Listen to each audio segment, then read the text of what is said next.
The American dream. These words have been ingrained into many of us since very early in our lives. But what exactly is the American dream? What do these words really mean? Most of today's Americans would say that home ownership is their dream. Others would say that it is having their own business or becoming rich and famous. While the American dream certainly could include some or all of these things, none of them by themselves constitute it, but rather are a result of it. The American dream is far greater. In 2006, USA Today displayed a cover story which stated that the average American household overspent its income by $575 a month. It went on to say that the previous year, American families overspent their household earnings by a total of $41 billion. Today, without exception, every U.S. household is fully aware of the impact of overspending, which has led to several personal hardships like job loss, business failure, home foreclosure, 401k plan reduction, and suffering personal credit scores. So what has changed in America? For many Americans today, the American dream is the mere collection of stuff that represents a certain image for the one who possesses it. But was this the case with former generations? In previous years, the American dream was defined as the opportunity to become what you desired as a result of the many freedoms which existed in this country. And yes, for most, that opportunity has manifested as home ownership or business ownership. Due to our changing mindset, the transformation of the American dream, from principles of freedom to materialism, has led to financial decisions which have resulted in a loss of what was once the land of opportunity to our current disastrous economic consequences. To better understand what has changed in our nation, let's take a look at Dick and Jane Boomer. Dick and Jane represent the generation born between the years of 1946 and 1964. By the time Dick and Jane Boomer were married, they bought their first home, both received good educations and secured good jobs, had 2 of their 3 children, a family dog named Spot, and were 10 years into their 40-year journey to retirement. The Boomers made some wise decisions early in life. They invested in an inheritance they had received as the down payment on their new home, and they budgeted wisely to manage their mortgage payment. All of this financial wisdom came from following the example of their parents and grandparents as they witnessed them pursuing their American dream.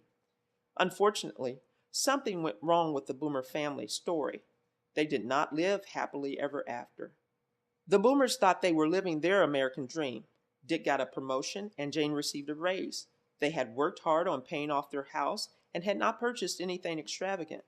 Then, due to real estate appreciation, their neighborhood home values were increasing more rapidly than their incomes, and their monthly mortgage payments were now decreasing based upon their amortization schedule. Life was indeed good. So in his curiosity, Dick decided to find a mortgage broker and see if they qualified for refinancing. He happened to find one in the strip mall where they shopped for groceries. After filling out the application, they were informed of a loan commitment for 125% of their home value, with an attractive interest rate of almost half their current one. Although they thought this type of equity financing was weird, the broker assured them that the rising property values would continue and offset their high debt. So they decided to get the home equity loan. Now they could finally get some of those things on their wish list. After all, they deserved it. Subconsciously, Dick and Jane had been envious of their neighbors. Now, with the help of their commissioned mortgage broker, they could finally keep up with the Joneses. Again, life appeared to be good for the Boomers, but that's not the end of the story.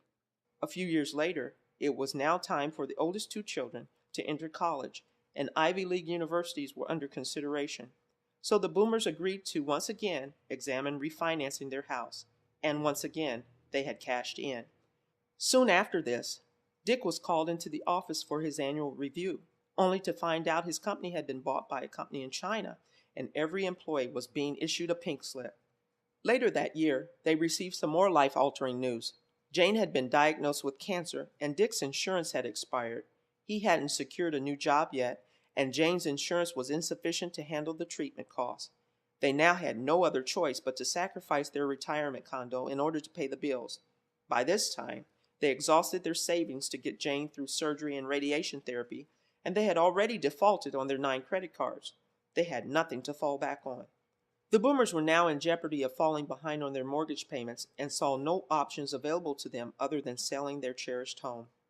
Unfortunately, when the realtor showed up to list their house, they found out that in being preoccupied with Jane's cancer, they missed the housing bubble burst. Their house had depreciated to nearly half its value in a buyer's market. Financially, the boomers were upside down and were soon receiving foreclosure documents in the mail. The bank loan personnel were unwilling and unable to help them, and their broker had long vanished. We can see several things that the boomers could have done to better their financial position. While Dick and Jane were busy pursuing their American dream, not only did they fail to learn from the example set before them by their parents and grandparents, but they set a poor example for their children to follow. So now their children are mimicking the poor financial principles and practices they witnessed. We call the knowledge of these principles and practices financial literacy. As far as we have come in today's technology, believe it or not, America still lacks in a major component of its educational systems. Since we cannot solve our problems with the same thinking we used when we created them, Americans need a definite change in our mindset. At EES, we believe that mastering financial literacy must become a graduation requirement for every high school senior in order for the American mindset to become transformed. Robert Kiyosaki states that we need two school systems in America, one for employees and one for entrepreneurs. This has possibly become most evident in the fact that many students are no longer being challenged by our public schools, as well as the uncertain debt load that many college graduates carry. Something must change. Financial literacy has to become a necessity. However, some things yet prevent it from becoming a reality.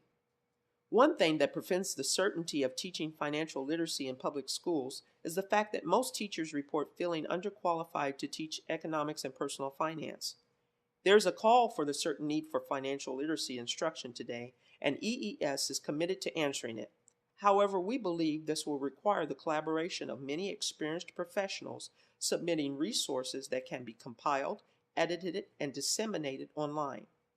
Our vision is also to provide supplemental resources and information to those teachers who feel inadequate in this area so that financial literacy can be taught in the classroom. EES recognizes that people must, as a prerequisite, master the essential personal financial literacy skills before taking on any risk-taking endeavor. This is why our curriculum has proven to be so beneficial. Our core concepts are fitting to a wide range of students. While the individual learning modules currently have been adapted to fit a target audience ranging from students in grades 9 through 12, we see the greater vision of offering financial literacy curricula to grades K through 12 in the future. Future plans also include access to a vibrant online learning community that enables participants and facilitators to share their knowledge and experience with other students and educators within their own communities, as well as others globally.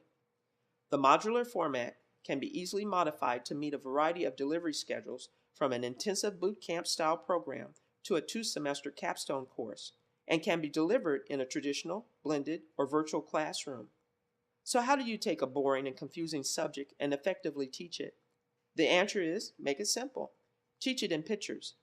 This is but one of the advantages of EES curricula.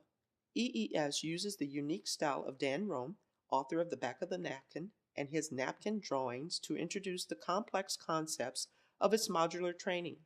In addition to these drawings, the authors have adopted a tool titled the Entrepreneur's Resources Triangle. The Entrepreneur Resources Triangle speaks of the 3 components necessary for any successful entrepreneur: mind, money, and muscle. But perhaps our most powerful advantage is the wealth of open source resources that EES relies upon to help instruct its students.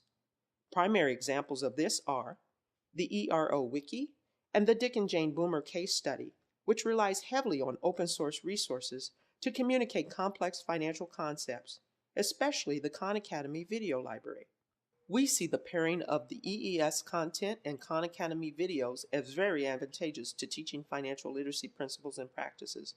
We believe Khan Academy's commitment to positioning itself ahead of the curve in preparation for the Common Core curriculum standards provides a unique opportunity for EES to introduce financial literacy as a required subject under the mathematics modeling section of the Common Core map, and would welcome the opportunity to become Khan Academy content specialist for this very topic. EES possesses a committed team of financial literacy content specialists ready and willing to take our skills to the next level as we endeavor to become YouTube's next EDU gurus.